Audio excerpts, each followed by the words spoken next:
नाम निशा बोत्रा है। मैंने अभी आर्किटेक्चरल बैकग्राउंड से हूँ। I have done like 5 years degree course BArch from Nagpur university से। फिर आर्किटेक्चर की डिग्री लेने के बाद I worked in Udaipur, I worked in Ahmedabad for an year and then फिर I came back to Bastar. तो बस्तर में फिर जब मैंने 1 साल कुछ नहीं करके सिर्फ एक्सप्लोर किया तो I ended up learning this particular art form like Dhokra art form मैंने सीखा 1 साल।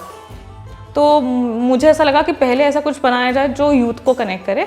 सो I started with small book. और in fact there is one more thing कि हैंडीक्राफ्ट लग्जरी है, ठीक है। तो मुझे शुरू में ऐसा लगा कि मैं वो सारी चीज़ बनाना चाहती हूँ जो मैं अपने पॉकेट साइज़ के हिसाब से ख़रीद सकूँ। मैंने अपने आप को एज ए यूज़र कंसिडर किया बिकॉज मैंने ये देखा कि मेरा भी इंटरेस्ट अभी तक इसीलिए नहीं आया क्योंकि अभी तक ऐसी कोई इंटरेस्टिंग चीज़ नहीं बनी जो मुझे अट्रैक्ट करे बेसिकली। तो लाइक 3 years बैक मुझे लगा कि एक स्टूडेंट भी खरीद पाए हैंडीक्राफ्ट, ऐसा होना चाहिए।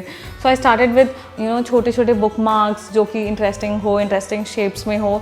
बट एक चीज़ काफ़ी इंटरेस्टिंग था कि मेरा इंस्पिरेशन ना इट वॉज ऑलवेज बस्तर। तो मतलब ऐसा नहीं किया कि कुछ मतलब एब्सोल्युटली फैंसी चीज़ नहीं बनाया, सब कुछ in and around the inspiration was always Bastar. तो मैं उन चीज़ों में काम कर रही थी जो चीज़ें मुझे पसंद है या जो मेरे टेस्ट ओरिएंटेड पीपल हैं उनको।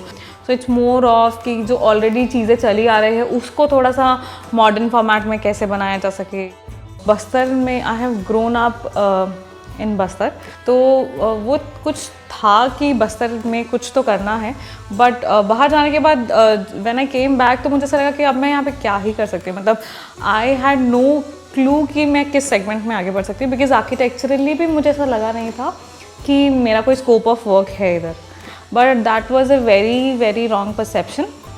आई थिंक जब when we did some kind of bamboo workshops और ये तो फिर that lane got opened for me।